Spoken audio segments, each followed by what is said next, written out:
The Grand Chamber of the Imperial Council fell silent as Admiral Walker stepped forward. His weathered face showed the experience of 300 years serving the Empire, and his voice carried the weight of countless battles when he spoke.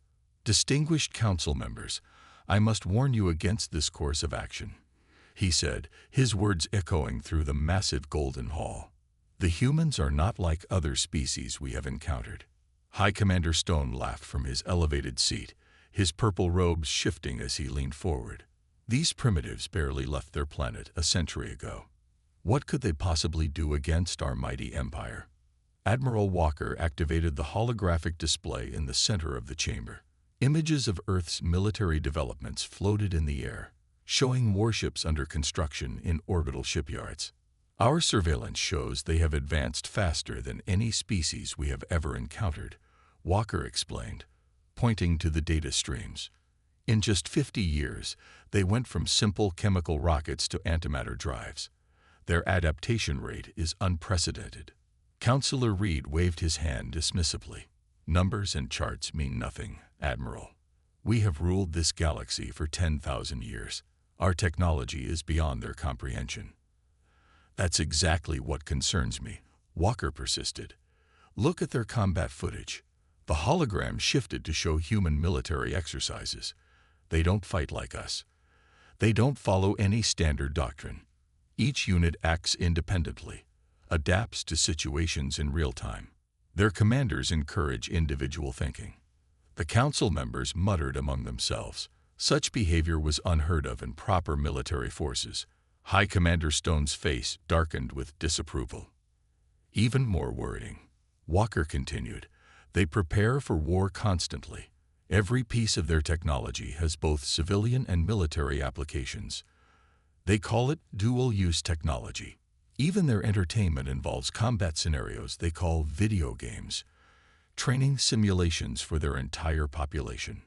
Defense Minister Thompson, the youngest council member, leaned forward with interest. "Surely their weapons are still primitive compared to ours." Walker shook his head. "We thought so too, until we took a closer look. They don't rely on energy weapons like we do. They use something they call kinetic strikes, simple in theory but devastating in practice. And their cyber warfare capabilities."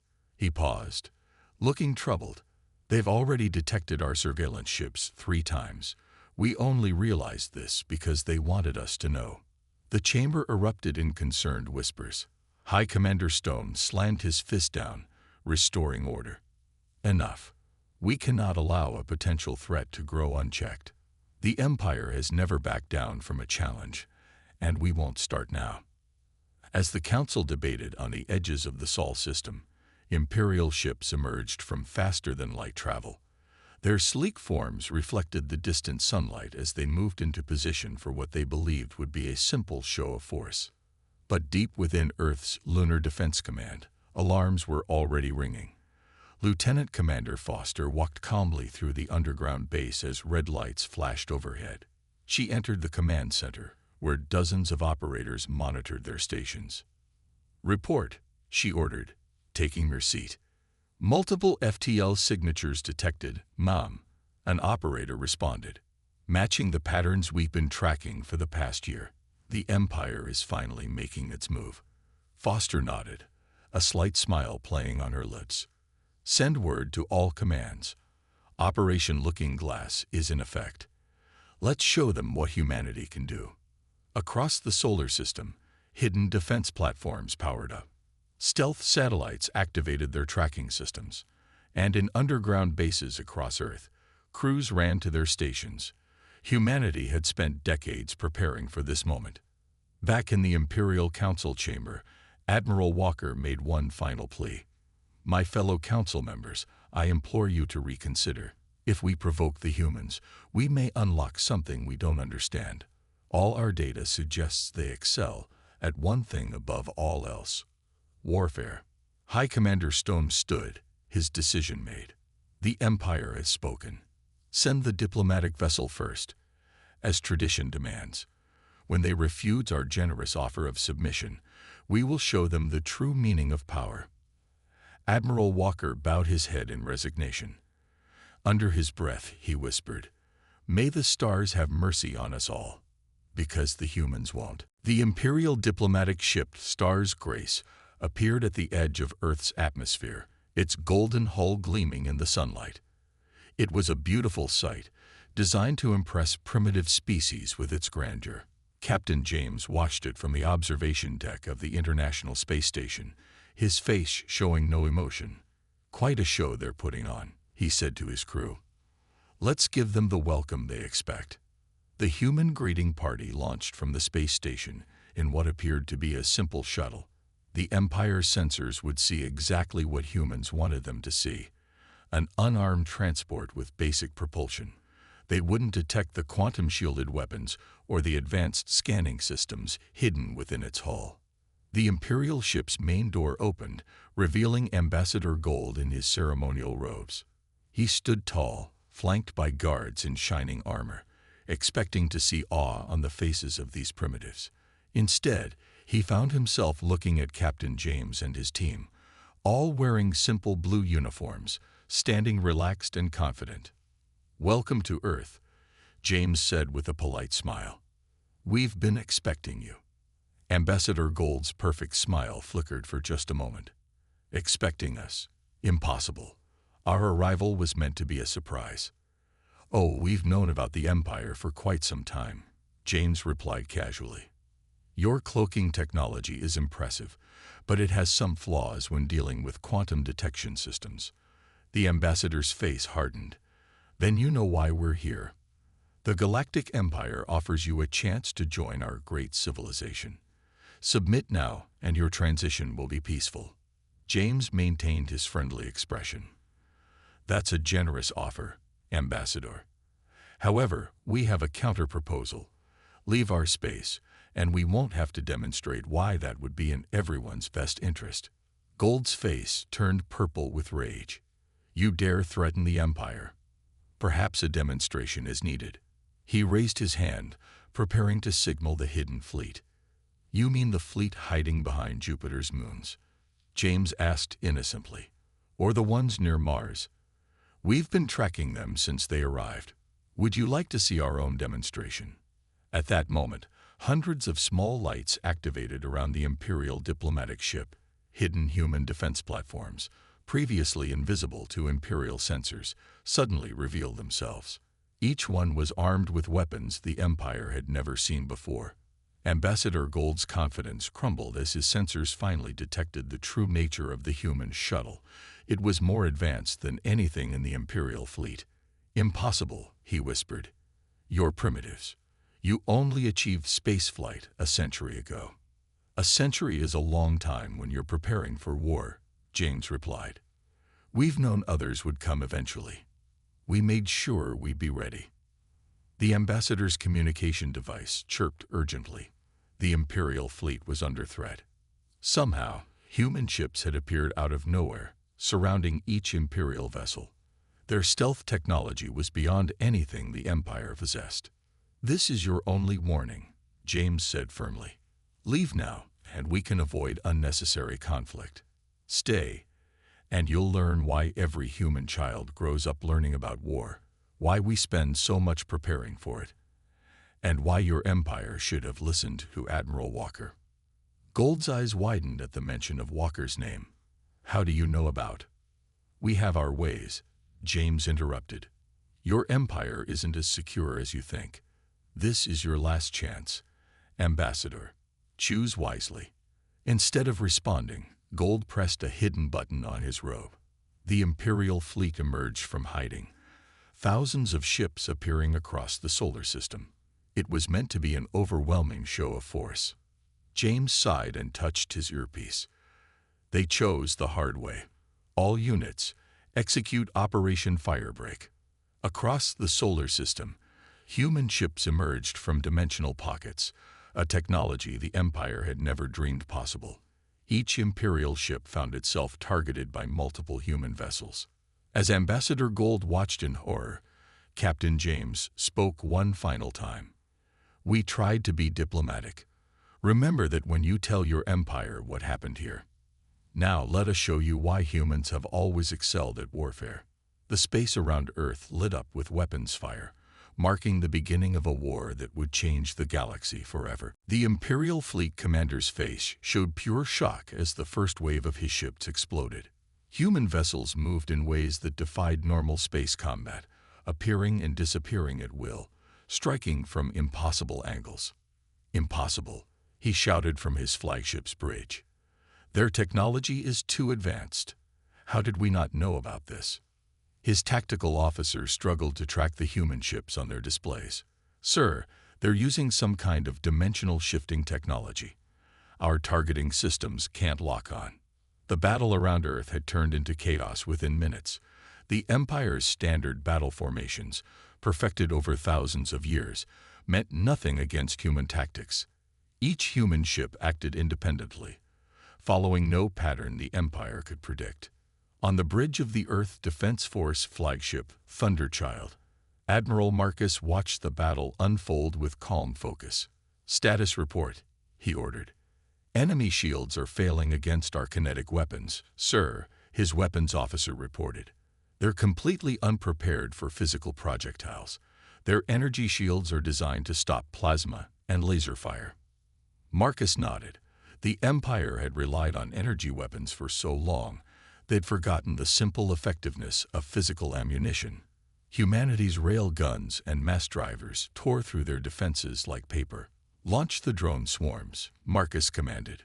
Across the solar system, thousands of small automated drones deployed from hidden bases on asteroids and moons. Each one was barely larger than a car, but packed with advanced AI and weapons. The Imperial Fleet, designed to fight large capital ships, had no defense against these tiny, agile attackers. The Imperial commander watched in horror as the swarm approached. "Focus fire on those small craft," he ordered. But it was useless. The drones were too small and too fast, slipping through gaps in their formation. Back on the Thunderchild, Marcus received a priority message from Earth Command. "Sir, the Empire is calling for reinforcements. Large fleet signatures detected at the edge of the system." "Right on schedule," Marcus said with a slight smile. "Begin Phase 2. Hidden jump gates activated near Mars, revealing Earth's second fleet. These ships were different, larger, more heavily armed, designed specifically for heavy combat. The Empire had walked right into humanity's trap. The Imperial commander's horror grew as he watched the new fleet emerge. How do they have this many ships? This level of technology? His questions were answered by more explosions as human kinetic rounds ripped through his fleet's finest ships.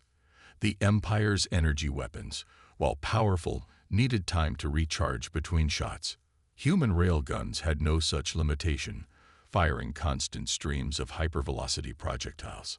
"Sir," his tactical officer called out, "their ships are using some kind of predictive AI. They're anticipating our moves before we make them." Indeed, the human vessels seemed to know exactly where Imperial ships would be, firing not at their current positions, but where they would move next. Centuries of rigid Imperial battle doctrine had made their tactics predictable to human combat eye. On Earth, in the deep underground command center, Lieutenant Commander Foster monitored the battle's progress. "All sectors reporting success," she announced. "The Empire's first wave is down to 40% strength." The Imperial fleet, for the first time in thousands of years, began to retreat. But humanity wasn't finished yet. As their ships turned to flee, they found their escape routes blocked by minefields that hadn't been there moments before. Another human technology the Empire had never seen. Admiral Marcus opened a channel to all human forces.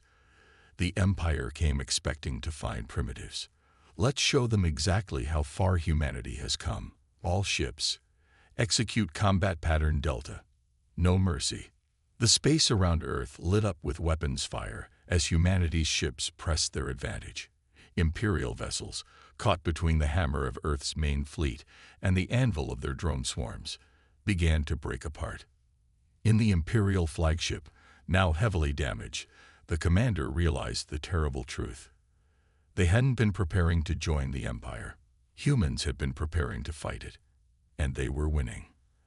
As his ship's systems failed around him, he sent one final message to Imperial High Command. Humans are not primitives. They are warriors. Retreat. Retreat immediately. May the stars help us all. The Imperial border world of New Haven had never seen combat in its 1,000-year history, until today.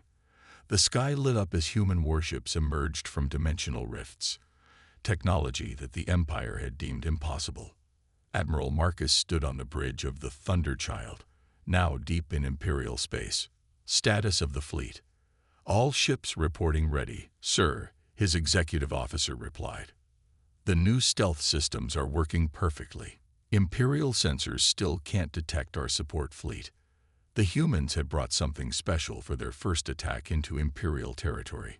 Ships equipped with experimental shadow drives. These vessels could move through space undetected, using technology that bent light and gravity around them. In the Imperial Palace on New Haven, the planetary governor watched in disbelief as human ships appeared from nowhere.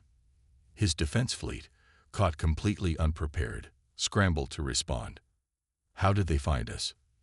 He demanded. How did they get past our border defenses? The answer came in the form of more human ships emerging behind his defensive line. While the Empire had focused on protecting specific travel routes through space, humans had developed drives that could jump anywhere. Their ships didn't need traditional paths. On the Thunderchild, Marcus gave his next order: deploy the ground teams. Small black ships detached from the human fleet. Unlike the Empire's bulky troop transports, these were swift and agile. Each carried a team of Special Forces soldiers equipped with powered armor, another technology the Empire had never developed. Sir, his tactical officer reported, Imperial reinforcements are 8 hours away at their best speed. Marcus smiled. They'll find nothing but empty space when they arrive. Begin the next phase. The human attack followed no pattern the Empire could understand. Some ships engaged in direct combat, while others performed hit-and-run attacks. The Special Forces teams landed and vanished into the city, striking critical targets with surgical precision. In orbit, Imperial ships found themselves fighting an enemy that seemed to be everywhere and nowhere. Human vessels would appear, fire their devastating kinetic weapons, and vanish before the Empire could respond. The governor watched his defense grid collapse piece by piece. Send the evacuation order, he commanded. We can't hold against this. But the humans weren't just fighting a military battle. As Imperial ships tried to flee, they found their navigation computers compromised. Human cyber warfare teams had infected their networks weeks ago, waiting for this moment. This is impossible, an Imperial commander said as his ship's systems failed. Their technology, they're supposed to be primitives. In the city below, human special forces moved like ghosts through the streets. Their powered armor made them faster and stronger than any Imperial soldier. They didn't try to conquer the city. They had a different mission. Target located, a team leader reported, moving to secure the planetary defense mainframe. The Empire had built its defense networks over thousands of years, making them incredibly powerful, but also predictable. Humans had studied these systems, learning their weaknesses.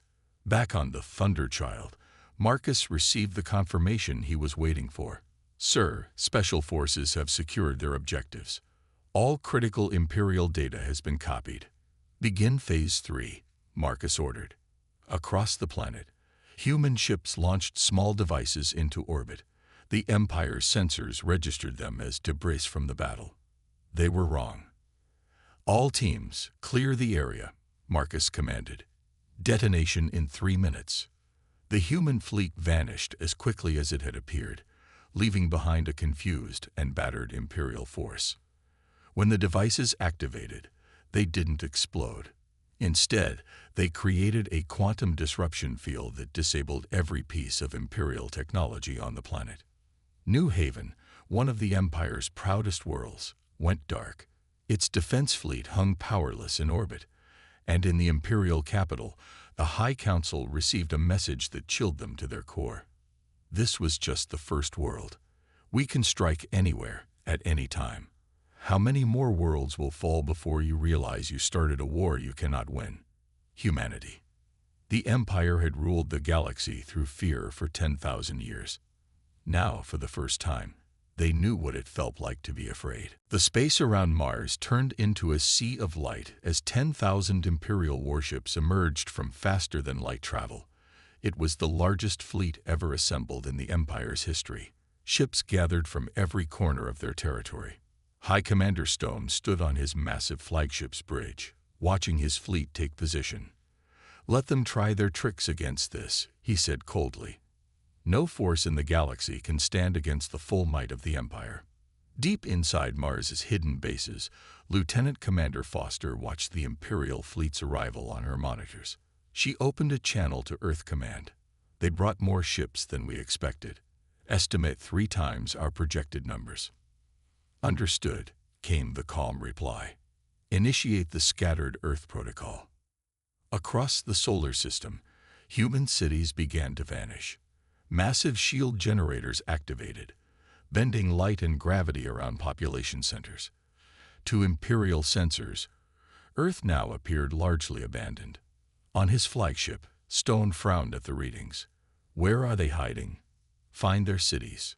"Sir," his sensor officer reported, "we're detecting thousands of small objects moving throughout the system." "The human drone swarms," Stone growled. "Ignore them. They cannot harm a fleet of this size. Prepare the main attack wave." But as his ships moved forward, something strange happened. The drones weren't attacking. Instead, they were releasing clouds of what seemed to be dust into space. In her command center, Foster smiled.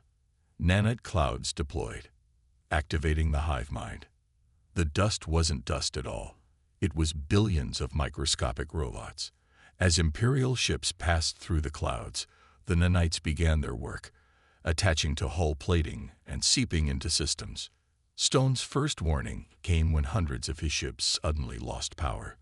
"What's happening?" "Some kind of technological infection," his chief engineer reported frantically. "It's eating through our systems." "Launch the fighter squadrons," Stone commanded. "Burn those clouds away." Imperial fighters poured from their carrier ships, energy weapons blazing. But as they engaged, human ships finally appeared. They were different from before.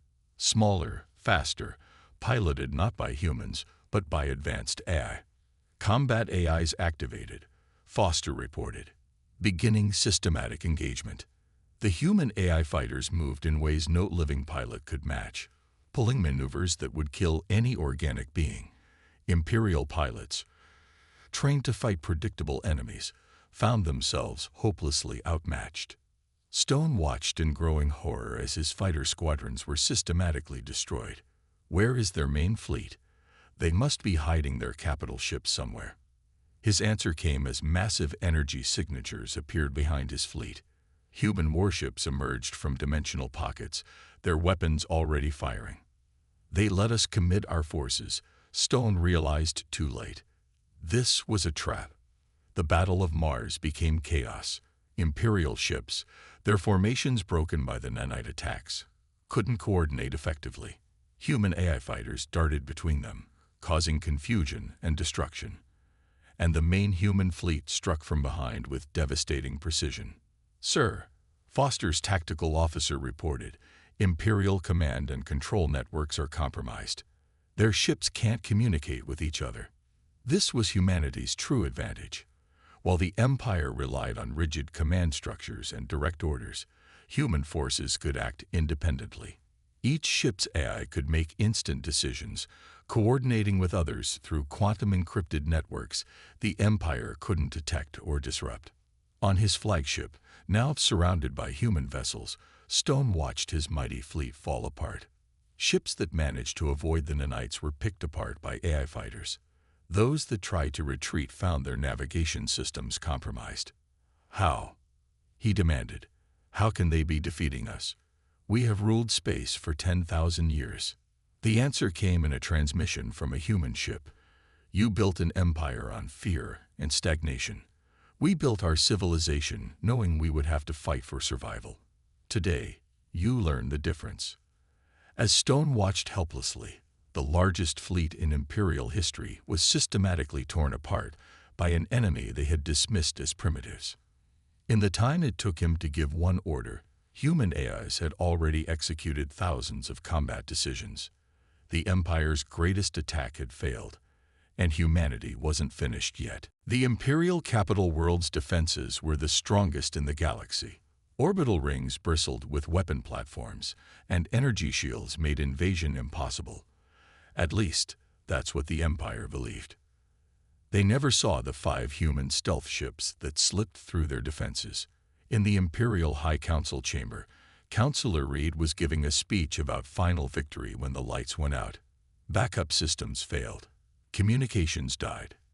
In the darkness, armored figures moved silently through the halls. Status report, Captain James whispered into his quantum communicator. His Special Forces team had spent weeks planning this mission.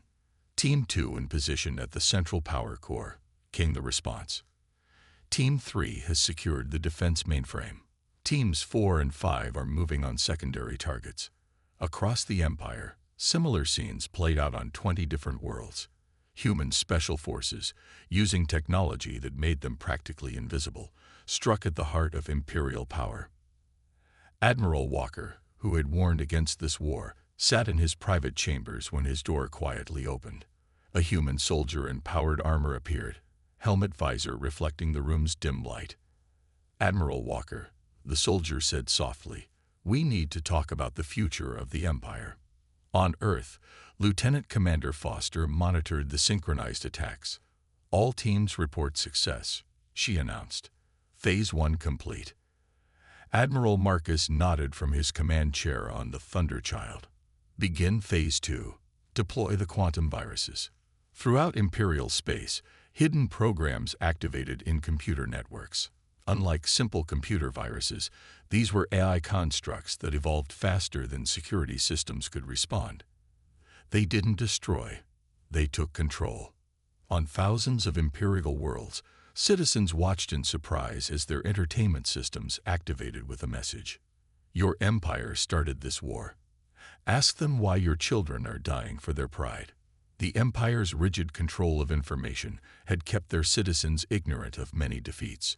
Now, humans broadcast the truth across every channel. Videos of Imperial fleets destroyed. Evidence of the Council's lies. Proof that this war was unnecessary. In the Imperial Palace, Captain James's team reached their target, the Central Communication Hub. "Quantum tap in place," he reported. "We can now monitor all Imperial communications." The Empire's leaders had never imagined their enemies could break their quantum encryption. But humans had developed AI systems that could crack codes in seconds. "Sir," Foster reported to Admiral Marcus, "we're detecting widespread civil unrest on Imperial worlds. Their population is demanding answers." Marcus allowed himself a small smile. The Empire ruled through fear and ignorance. Take those away, and what's left? On the Imperial capital, Admiral Walker met with the human Special Forces team. "I warned them," he said sadly. "I told them not to underestimate humanity." "We know," the team leader replied. "That's why we're here. The Empire needs new leadership, someone who understands the true cost of war." Across Imperial space, more worlds began surrendering. Their leaders had seen the footage of the Battle of Mars. They knew what happened to those who resisted. In orbit above Earth, Imperial prisoners watched in disbelief as human ships appeared and disappeared at will, using technology their scientists had declared impossible. "How did you advance so quickly?" an Imperial officer asked his human guard. "We never stopped preparing for war," the guard answered. "Every victory made us stronger. Every defeat taught us something new. While your empire celebrated its power, we built ourselves into something you couldn't understand." On the Thunderchild, Admiral Marcus received reports from across Imperial space. Rebellion on 30 worlds. Surrender messages from 40 more. The Imperial fleet scattered and broken. "Send the final message," he ordered. Throughout the Empire, on every screen and communication device, The same words appeared. Your empire has fallen. Surrender now, and there will be peace. Resist and face extinction. The choice is yours. The war's turning point had come, but humanity's greatest test still lay ahead, proving they could be better rulers than those they had defeated. 1 year after the imperial capital fell, the Great Hall of the Galactic Council looked very different. Where once only imperial representatives sat, now delegates from Earth and free worlds filled the chamber.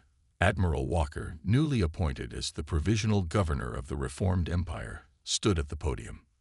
The war is officially over, he announced to the assembled representatives. The last imperial holdout worlds have surrendered. A new age begins today. Captain James, now General James, stood among Earth's delegation. He remembered the first contact with the Empire, how different things had been. Now, human ships patrolled the galaxy's trade routes, keeping peace where the Empire once ruled through fear. The human delegation has a proposal, James said, stepping forward. We don't want to rule the galaxy as the Empire did. Instead, we offer partnership. Lieutenant Commander Foster, seated nearby, activated the chamber's holographic display. A new map of the galaxy appeared, showing trading routes and defense sectors. Each world will govern itself, Foster explained. Earth will provide defense and technology sharing. In return, we ask only for cooperation and peace. The chamber erupted in discussion. This was unlike anything in galactic history. The Empire had demanded submission. Humans offered alliance. Admiral Marcus, watching from the Thunder Child in orbit, smiled as he received the session's broadcast. Send in the gift, he ordered. Above the council chamber, the sky lit up. Hundreds of human ships appeared, but they weren't warships. They were carrying something else. Technology. The same advanced systems that had won the war were now being offered freely to peaceful worlds. We understand fear, James continued, addressing the chamber. We spent centuries preparing for war because we feared what lay among the stars. But fear doesn't have to define us. On screens across the galaxy, citizens watched as human engineers helped rebuild worlds damaged in the war.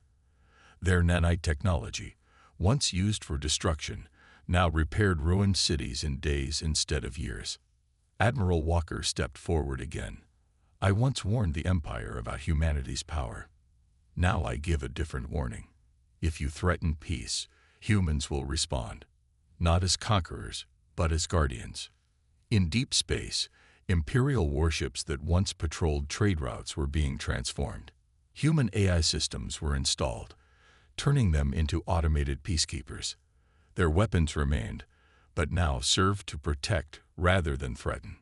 The Empire ruled for 10,000 years, Foster announced to the chamber. In 1 year, we proved that even the oldest power can fall. Remember this lesson. On Earth, cities emerged from their protective shields, no longer needing to hide. Alien visitors walked freely through human streets, learning and trading. Where the Empire had forbidden cultural exchange, humanity encouraged it. The chamber voted. The result was unanimous. The new Galactic Alliance was born, with Earth as its protector. We offer one final gift, James said, activating a small device. Above the chamber, a new network sprang to life. Quantum communication relays that would link all worlds instantly. No more secrets, he declared. No more fear of the unknown. Knowledge and communication will prevent future wars. Admiral Walker smiled, remembering his warnings to the Imperial Council. If anyone ever asks why they shouldn't fight humans, he said, tell them this story. Tell them how humanity offered peace first, but when forced to war, they proved unbeatable. As the session ended, delegates from across the galaxy approached the human representatives, eager to learn and trade. The Empire's fall had opened a new chapter in galactic history. In orbit, Admiral Marcus received the final report. The last Imperial weapons cache had been secured. The war was truly over. Send the final message to Earth Command, he ordered. The message was simple. Mission accomplished. The stars are safe. Humanity stands guard. Across the galaxy, a new saying spread among spacefaring species: if you value your civilization, never provoke the humans. But if you seek friendship, you'll find no better allies. The Empire was gone. In its place stood something new. A galaxy where fear had been replaced by hope, and where humanity's greatest victory wasn't in winning the war, but in building the peace that followed.